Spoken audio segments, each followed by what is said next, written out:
Hello, everyone. I'm so excited to be on this stage. Do you guys know that like 2 nights ago, deadmau5 was on this stage? It was awesome. I still can't hear myself. So I'm Sam Harrison from Harmony. I'll be moderating and participating in the panel. I'm very excited to see you all here. What I want to do actually really quickly, do you guys mind introducing yourself and tell our audience, why do you care about DAOs?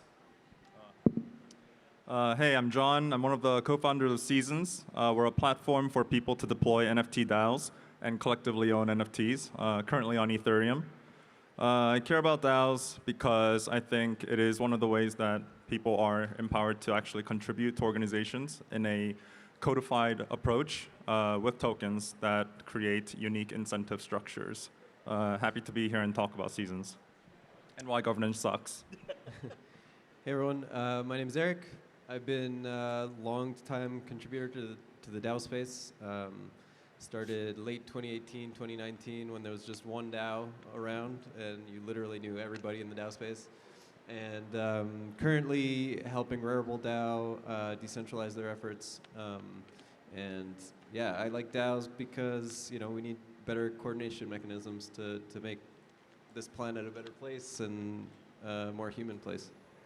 So that actually brings up my first question as far as, well, let me actually introduce myself. With Harmony, head of ecosystem growth, and my job is to kind of run our DAO program. So I'm very interested in DAOs. I'm very interested in capturing what productive capability the DAO has. But let me ask this question to our distinguished panel. We mentioned coordination. Can DAOs actually coordinate? Do you have an example of both a DAO actually working, but more importantly, since we're in the misadventures in DAOs, one that went wrong? One of the first questions I always ask people when they're talking about DAOs is like, can you define DAO? Because like, there's actually so many kinds of DAOs, and we tend to lump them into one category, like, oh, it's DAO. But actually, like, there's a ton of different varieties and structures, and they do need different names so that we know what we're talking about. And so, yeah, it's like a DAO like Uniswap, right? I mean, they mainly do grants. It's working pretty well. Token-based voting, they do grants, they issue money. Even Uniswap had a failure in a way where I think it was something like $20 million went to a team to do some sort of education program, and then the team disappeared. And, like, that happens. It's very different from a DAO that is trying to build a product or trying to build a community. And those, we call them the same thing, but they're like worlds apart in terms of what they do and their goals and like, all that stuff. So, yeah, I'd say some DAOs are working, but yeah, I mean, that's an example of like a pretty bad failure, but it's pretty simple, just losing money. It's only 20 million. I mean, come on, that's like what, I think it 2 buffer quorums? It almost happened, right? It didn't actually happen. Like the funds got last minute got voted and shut down, I think. Yeah, maybe. I don't know. Yeah, but the threat model exists. Like, and I think there's always trade-offs. Like when you want to enable people to actually have meaningful participation, naturally you're going to operate slowly. And like, ultimately, what I guess one of the points I wanted to come and make today is I think a lot of crypto people who get really excited about DAOs are just like rediscovering corporate governance. Like when companies were founded and people were thinking about how to make good companies and make organizations run, like we've been figuring that out for hundreds of years, like maybe if not more, right? Thousands of years. But what's now unique is that you can reward people with tokens, you can incentivize them, and also you can codify how people participate. So you can set rules on what it means for one person to actually have 1 token per vote. And if you are going to go and take a plutocratic model, then you as a DAO can actually say, okay, what is a good measure of what it means to have a majority pass? Is it 75%, 85%? And let's say you even determine 85% is a sufficient quorum.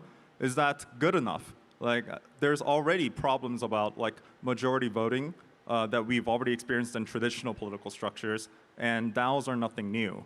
But the opportunity that we have is for us to create the best tooling possible. At least for Seasons, what we'd like to take is an opinionated approach on a few set of governance frameworks that we think would be most applicable to DAOs that are collecting NFTs. And I think Rarible wants to go into DAOs, and there's it's fucking hard work, but I think the opportunity for us is quite open. Yeah, it's pretty big. So we have an example of a vote for $20 million that could have possibly gone sideways.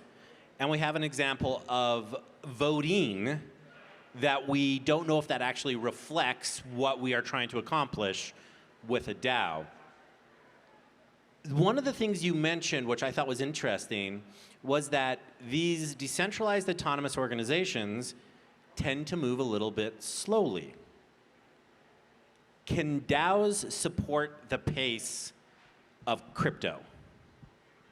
Yeah, it's interesting. I mean, like, we think they kind of go slowly, but in a way, some of them actually move much faster than centralized organizations. Like within Rarible DAO, we have a grants program, and in full transparency, we're still centralized. So we call it a DAO. We're not actually a DAO. It's very common in companies that are trying to decentralize.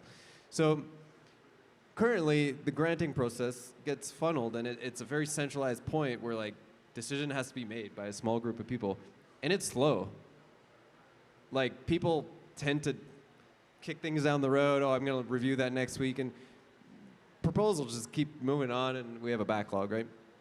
But DAOs that are actually decentralized and they have something on chain, it moves fast. I mean, you submit the proposal, it's up for vote, it has an end period, and the decision has to be made. So I think there are a lot of benefits, and people think DAOs are slow because there's like this voting period and stuff, but it actually forces action, and it ensures that things keep moving. And I actually am pretty bullish about on-chain DAOs because of the speed that they can operate if they're structured properly. Anything to add?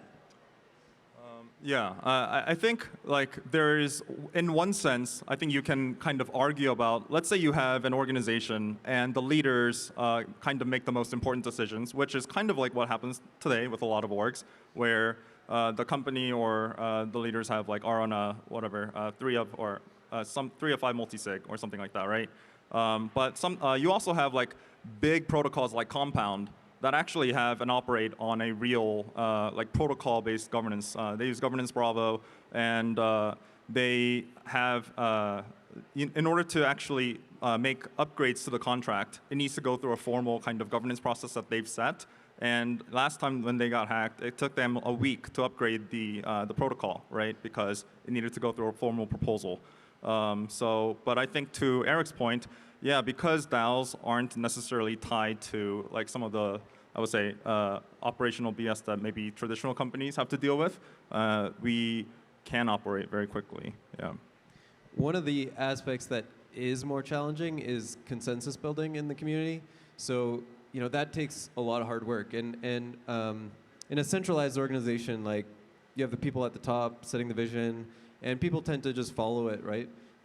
And within a DAO that's community-based, it's a lot more of people trying to rally people towards their visions, right? And you might have 3, 4, 5 different people with slightly different visions, and it's more about lobbying, and that does take a lot of energy and a lot of time, and it's pretty exhausting, to be honest. But that is a community-based vision building, which is definitely slower than a centralized organization where you can just move and everybody listens to you and you go in that direction.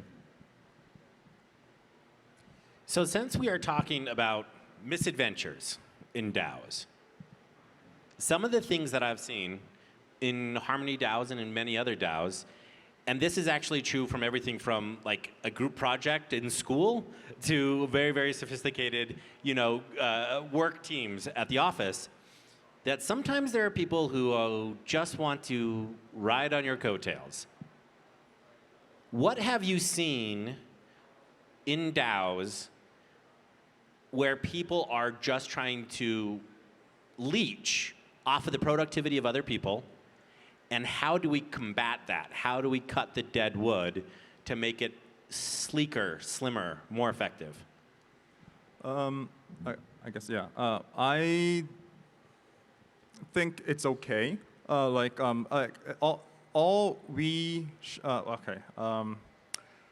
take traditional stocks. Like you have people investing in projects because they believe in it, and they're in here for like the financial upside, right? They don't necessarily participate as a shareholder into the meetings, and that's kind of the structure that we built in the traditional world. And I don't think, yes, you can say that's bad, and then we want to change that with DAOs, and we have the opportunity to, right? So a DAO can create kind of their own rules for participation that kind of removes those like freeloaders, right? The free riders. But personally, I would say, that's kind of like a natural aspect of having like a free market, right? People can decide to participate and just get along for the ride. But if a DAO wants to create those like rules for the other peoples and remove free riders, we now have the ability to do so, and that's kind of what's exciting about DAOs. It's always about what kind of tooling can we build, what kind of infrastructure do we build for DAOs to operate on that is different from traditional companies. Yeah, the way we've done it within Rarible DAO was a pretty structured reporting and accountability process.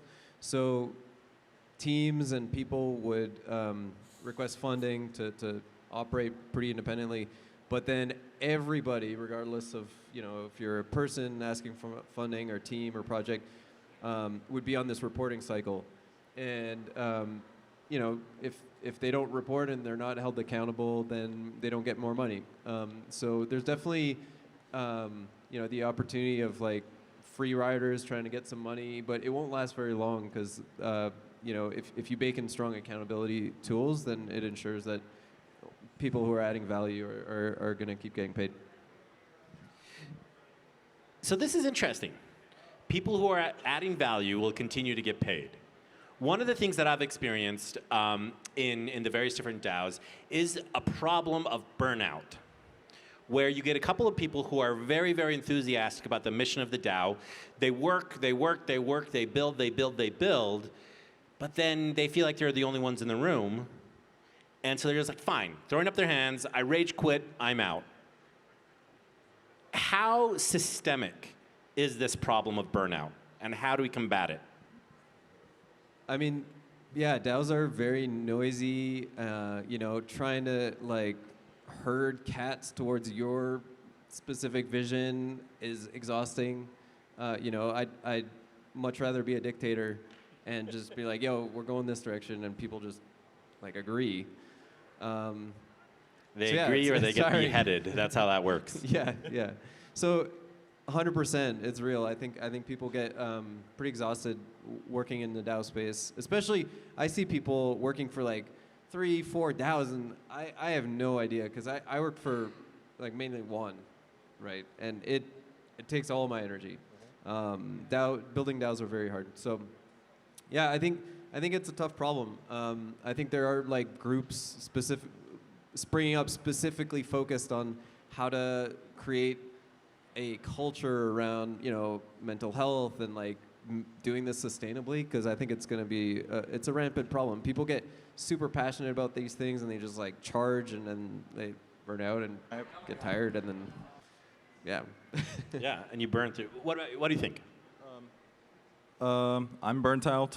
I'm just kidding. My investors, I'm kidding. Let's see. I think there's also kind of one aspect where like the burnout is real, but for like projects like Sushi, for example, they need to continue to make sure to find new talent, and at some point they're just going to have to deal with like the problem of, let's say, all of the token incentives are gone, right? Then if the people have been burnt out and left, how do you find sufficiently incentivized people who can fill the shoes of like such like crazy devs that made Sushi what it is today, right? And I think that's kind of going to be a pretty big challenge for DAOs. Yeah. No, I think you're 100% correct. Because there's another issue about DAOs that we paper over because we're in crypto, so regulation doesn't apply to us, right? There is a default in many states, not necessarily all states, that if you are engaged in a common purpose with other people, you are part of a general partnership. And so if that common purpose, that organization is sued, they can actually sue and get access to and grab your personal property.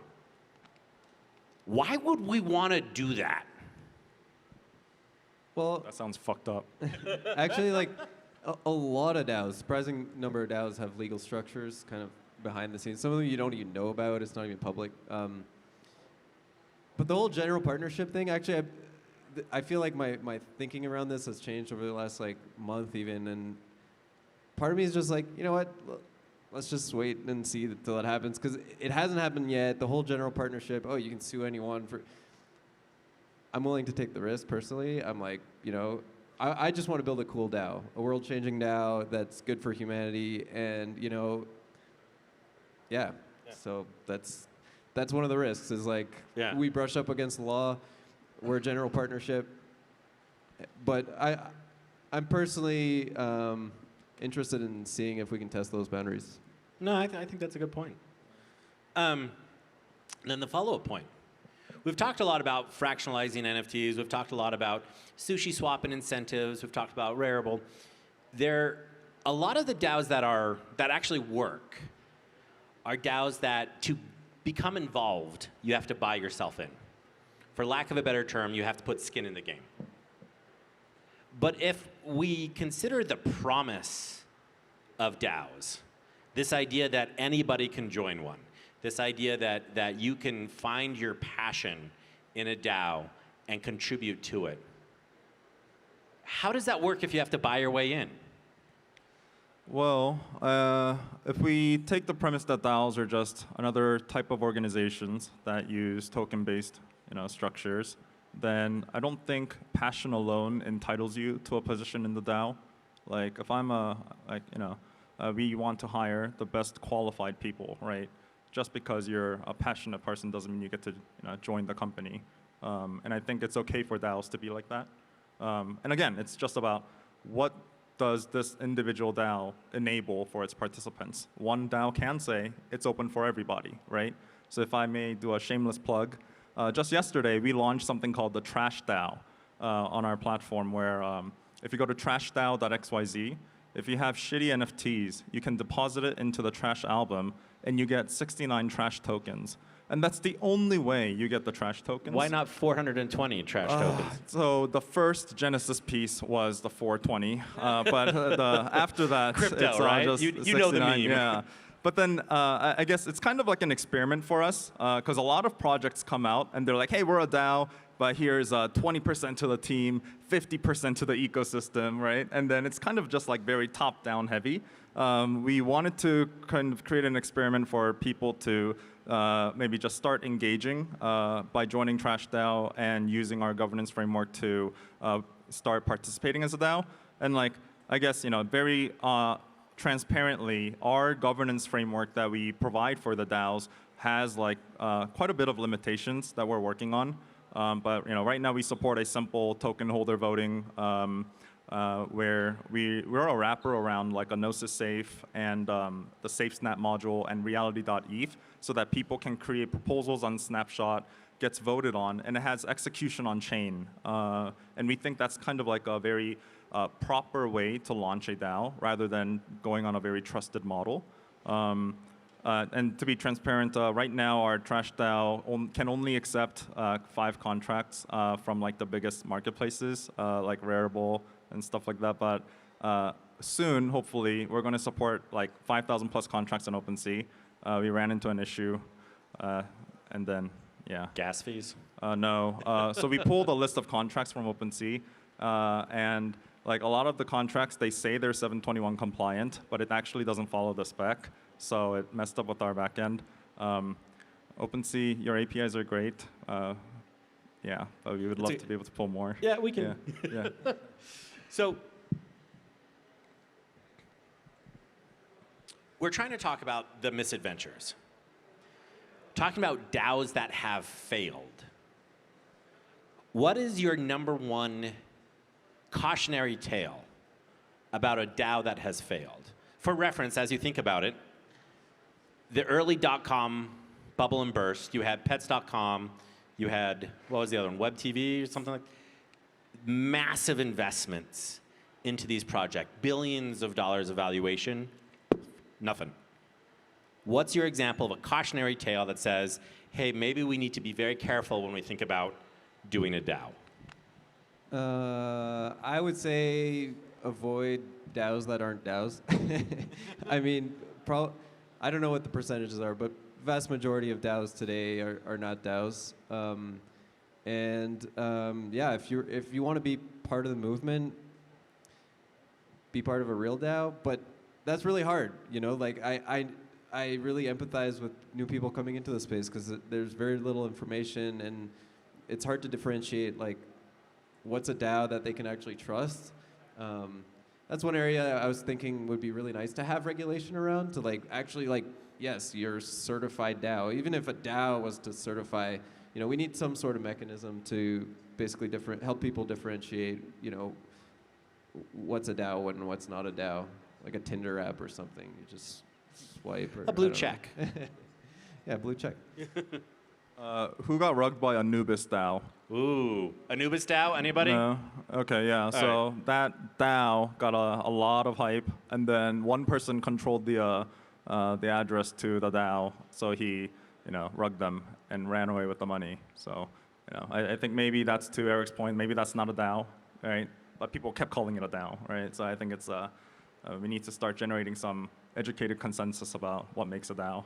Yeah. No, I think that's a really good point. All right, so we just have a few minutes left. So I do want to allow our audience to ask a question or two. So think about your questions, and I'll pick a random hand. But as the audience is thinking about their questions, what if you could give advice for anybody who's joining a DAO to avoid the misadventures? What would be your number one key piece of advice?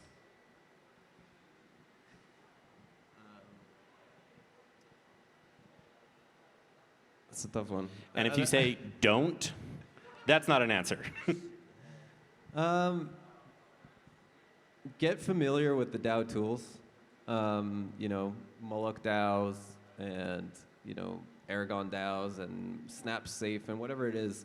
There's a handful of tools. Get familiar with those and try to understand for the particular community you're working on, like, how's it structured? Look at the docs, you know. Any good DAO should have well-documented information on how it's structured, like who has voting power. You know, I'm personally not a huge fan of DAOs that just use pure token-based voting. So, you know, like that's one thing to consider. Like, if it's just a plutocracy, like, do you actually want to spend all your energy working for a plutocracy where like the rich people and everyone who has a bunch of money make the rules? Like, I don't. I want to work for a community that represents me and the builders and people adding value. And so, you know, get to understand the DAO, like how it actually works, and think critically about, do you want to spend energy working for the people? So it sounds like you're saying do your own research. Yeah. All right. Yeah, definitely. Very good crypto advice. I would highly recommend depositing a trash NFT into the trash DAO. We right now only have 15 NFTs deposited, so currently I'm NGMI. Please. The shill floor is a couple of houses down. Sorry. Okay, no more. Yeah. All right, so we have time for one or two questions from the audience. Do we have any questions from the audience? All right, here we go. So earlier you said there are DAOs that are not DAOs. Can you elaborate on that? What are DAOs that are not DAOs? So the question is, there are DAOs that are not DAOs. Explain. Yeah, so I would say who controls the treasury? Like DAOs typically have a pot of cash or tokens or something like that. So really the difference is like how does funds move out of there?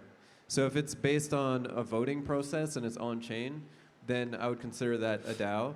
If it's you know, Snapshot is not on chain, and then you know, a few people in a multisig send out the funds, then I would be concerned about that. That's the main difference. So I would challenge that. I would say, let's say you can imagine a DAO that has the traditional vote on Snapshot, and then have like on-chain execution. Let's say it's, for this purpose, just, completely decentralized, right? Let's say the DAO votes 75% majority vote to say we appoint one person to be our fucking dictator. I think there would still be a DAO. They just chose to have a different governance model, right? I would not trust that though. Yeah, but in terms of defining what a DAO is, though, right?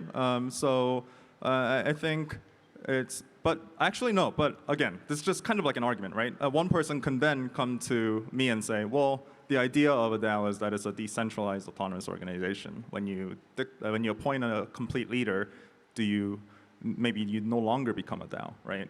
But again, I think it's just something that we as a community need to have a educated kind of consensus around. And right now, I don't think we have that. It's too new. For me, the things that are not a DAO, I look at three main pillars that seem to be consistent across all the various different types of DAOs. And that's the DAO has a shared interest, they have shared assets, and they have shared responsibility. And one area that we don't think about often is the fact that information is an asset. And so if you have people inside your DAO that have information that the rest of the DAO does not, and they're asking for people to vote, and they have this asymmetric informational load, I think that's problematic. 100%. Yeah. Yeah, definitely. Yeah. That was a good question. Thank you. Another question. Over there in the blue shirt. With consideration to anonymity, how do you see reputation evolving in DAOs? So the question is, in the consideration of anonymity, how would you consider reputation to be important in DAOs? I'd love to see like better tooling and infrastructure for like building like decentralized social identity, that you start building reputations so that even anons then will start to care about kind of the reputation they've earned. And yeah. Yeah, great question. I would second that. I think there's a lot of there's a long way to go to get there, but I think that's the ultimate, right? Just have a DAO where you don't need to dox yourself. You can have anonymous people, pseudonymous, and have reputation baked in. So as you contribute, you gain voting power, and that's definitely like in opposition to the token-based voting, which is just based on token weights. Plutocracy, yeah. It's actually an excellent question, and I think we've had a conversation about this or two. I think so, yeah. It's almost like you fed me this question. So this is Devin. He's a good friend of mine. We do work together. And it's one of the things that I'm working to build in Harmony is this idea of reputation. What I want to do is take something like Coordinape that allows us to give peer-based bonuses or recognition for their work. But instead of a token that has maybe some monetary value, what we have is a token that is non-transferable. And so it stays in your Web3 wallet. So if you're in a developer DAO and you make 5,000 developer tokens, you can go anywhere with that Web3 wallet, carrying with you that reputation of the work that you did before. And then you can build in voting mechanisms where maybe it's not a one-to-one, maybe there's some sort of quadratic voting, but the idea is the decisions that DAO is making are actually going to start being based more and more on the expertise of the members of the DAO. So thank you, Devin. That was an excellent question. All right, do we have time for one more? I think so? No? All right, we're going to wrap it up. You guys, oh wait, I think we have to wrap it up? Yes, we have to wrap it up. So feel free to grab the panel later, ask them for their autographs, because they're very, very smart. Ask them for their seed phrases, because they're not that smart. Thank you guys all for paying attention, and have fun in your misadventures and DAOs. Thank you.